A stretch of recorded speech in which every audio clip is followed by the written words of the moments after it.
বন্ধুরা, ক্যাপকাটের একটি মাত্র সেটিং ডিসেবল করার কারণে কিন্তু আপনার এই প্রবলেমটা হচ্ছে। ক্যাপকাটের নতুন ভার্সনটি যারা ব্যবহার করছেন তাদের মধ্যে কিন্তু 99% লোকেরই এই সমস্যাটা হচ্ছে।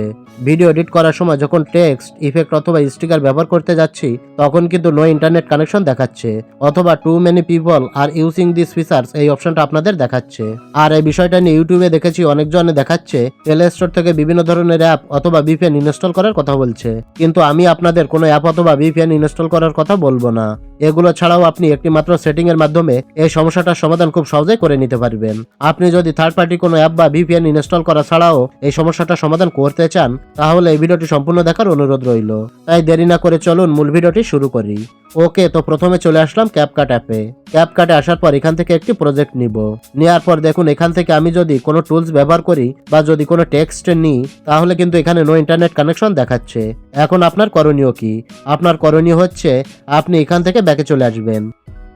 ব্যাকে আসার পর এখান থেকে মি অথবা প্রোফাইল এই অপশানে ক্লিক করবেন।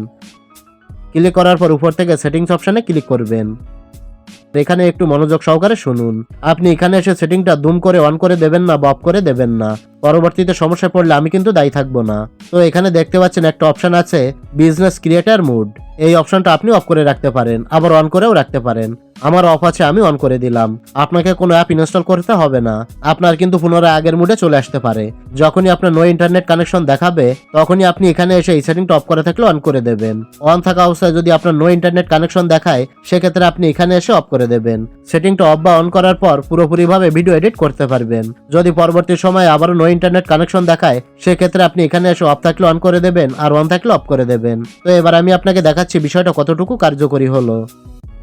তো দেখুন আমি আগের মতো যদি টেক্সট ব্যবহার করি সেক্ষেত্রে আগের মতো সমস্ত ফিচার এনাবেল হয়ে গেছে।